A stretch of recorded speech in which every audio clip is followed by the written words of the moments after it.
News Network. YS Rajasekhar Reddy పాలన ప్రజాపాలన అని ఆయన జన్మదినాన్ని ఘనంగా నిర్వహించిన పీర్ సయ్యద్ గౌస్పీర్. ఈరోజు దివంగత నేత పేదల పాలిట ఆశాజ్యోతి వైఎస్ రాజశేఖర్ రెడ్డి జన్మదినం పురస్కరించుకొని కాంగ్రెస్ కడప నియోజకవర్గ పార్లమెంటరీ ఇన్ఛార్జ్ పీర్ సయ్యద్ గౌస్పీర్ పారిశుద్ధ్య కార్మికులకు మరియు పేదలకు సుమారుగా 200 మందికి పండ్లు బ్రెడ్లు పంచిపెట్టి జయహో రాజశేఖర్ రెడ్డి అంటూ జన్మదిన వేడుకను ఘనంగా నిర్వహించారు. ఈ సందర్భంగా గౌస్పీర్ మాట్లాడుతూ వైఎస్ రాజశేఖర్ రెడ్డి పాలన ప్రజాపాలన అని, పేద బడుగు బలహీన వర్గాలకు ఆయన ఆశాజ్యోతి అని, ఆయన పరిపాలనలో అన్ని రంగాల్లో అభివృద్ధి పథంలో ముందుకు సాగాయని, అందరికీ కూడు గుడ్డ విద్య వైద్యం అందించడంలో సఫలీకృతులయ్యారని, ఆయన లేని లోటు తీరనిదని విచారం వ్యక్తం చేశారు.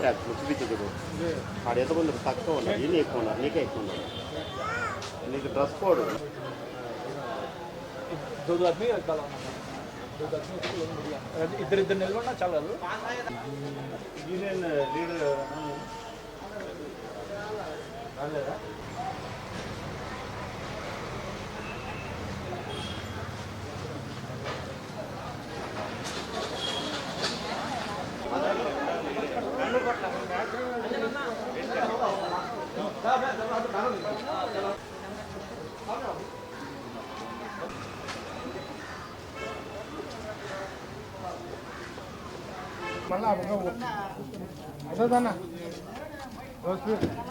డ్రెస్ ఉండాలి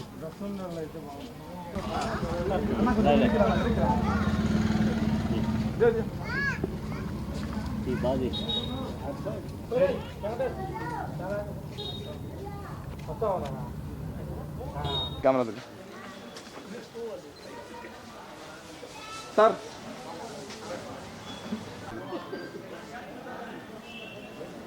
సార్ అందుకు సార్ ఇట్లా జరా పిచ్చాడు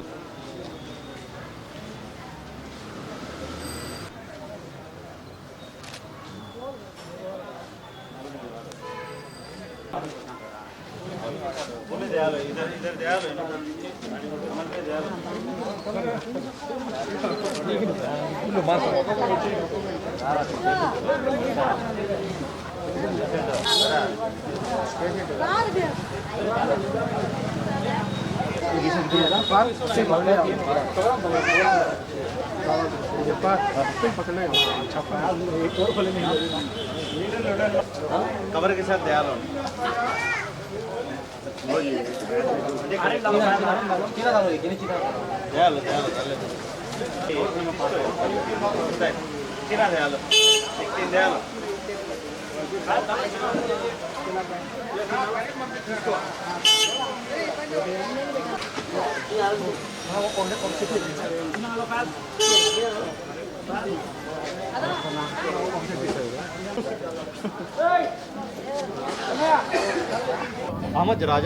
ఈరోజు ఇక్కడ ఎవరైతే కేఎంసీ వర్కర్స్ ఉన్నారో కడప మున్సిపల్ కార్పొరేషన్ శుభ్రతకు సంబంధించి మున్సిపాలిటీ వర్కర్స్ వాళ్ళ సేవలు ఎన్నలేనిటివి. ముఖ్యంగా మనం చూసినట్టయితే కోవిడ్ పాండమిక్ సమయంలో కూడా వాళ్ళ ప్రాణాలను మరియు వాళ్ళ ఫ్యామిలీ ప్రాణాలను వాళ్ళు పక్కన పెట్టి దేనిని కేర్ చేయకుండా చాలా మంచి సేవలు అందించినారన్నమాట. సో అటువంటి వర్కర్స్ను మనము ఇటువంటి శుభ సందర్భంగా మన మహానాయకుడు రాజన్న గారి 77వ జయంతి సందర్భంగా మనము 75 మన రాజన్న గారి 75వ జయంతి సందర్భంగా వాళ్ళను మనము పిలిచి ఇక్కడ వాళ్ళ సేవలను పొగనాడుతూ వాళ్ళకు పండ్లు మరియు బ్రెడ్ ఇవ్వడం జరిగింది. వాళ్ళు కూడా చాలా ఆనందంగా ఇక్కడ పాల్గొనడం జరిగింది. ఇక్కడ గమనించినట్టయితే ఇప్పుడు ఈ సందర్భంలో ఒక మంచి పండగ సందర్భం అనేది కనబడుతుంది.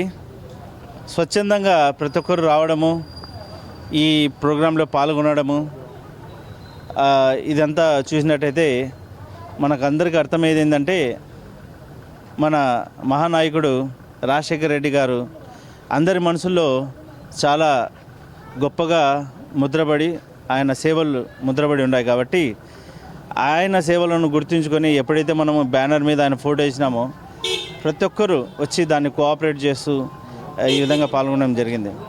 సో ఈ సందర్భంలో మనము ముఖ్యంగా గుర్తు చేసుకోవాల్సింది ఏంటంటే ఆయన జీవితంలో ఒక మంచి నాయకుడిగా ఎలాగైతే ప్రజలకు మంచి సేవను అందించినారు, ఒక ఎగ్జాంపుల్గా మన ఆంధ్రానే కాదు మన దేశం మొత్తము గుర్తుండిపోయేట్టుగా ఒక హిస్టారికల్ పాలన చేసినారు. కాబట్టి అటువంటి పాలన మన చిన్న నాయకుల కాడి నుంచి పెద్ద నాయకుల వరకు ఈరోజు చేయాల్సిన అవసరం ఎంతైనా ఉంది. సో ఆయన చేసిన పాలనను, ఆయన చేసిన మంచి కార్యాలను ప్రతి ఒక్కరు గుర్తుపెట్టుకోవాలి. ప్రతి ఒక్కరు ఆయన లాంటి మంచి నిర్ణయాలు, మంచి గోల్స్ అండ్ ఆబ్జెక్టివ్స్ పెట్టుకొని ముందుకెళ్ళేసి మన ఆంధ్ర రాష్ట్రానికి, ముఖ్యంగా ఈ రాష్ట్ర విభజన తర్వాత మనం చూసినట్టయితే మన ఆంధ్రప్రదేశ్ రాజధాని లేకుండా, అదేవిధంగా ఎటువంటి డెవలప్మెంట్కు నోచుకోకుండా ఉంది. కాబట్టి ఎవరైనా ఏ ప్రభుత్వం వచ్చినప్పటికీ మన నాయకుడు లాంటి పాలన ఇవ్వాలని నేను ఈ సందర్భంగా కోరుకుంటున్నాను. సో ఈ సందర్భంగా ఎవరైతే స్వచ్ఛందంగా ఈ కార్యక్రమంలో పాల్గొన్నారో పార్టీ కార్యకర్తలు, నా ఫ్రెండ్స్ వీళ్ళందరికీ ధన్యవాదాలు చెప్పుకుంటున్నాను. Thank you very much. Media వాళ్ళకు కూడా నేను ఈ సందర్భంగా ఈ ప్రోగ్రామ్ని ఎంకరేజ్ చేస్తూ ముందుకు వచ్చినందుకు నేను కూడా వాళ్ళను ధన్యవాదాలు తెలుపుకుంటున్నాను.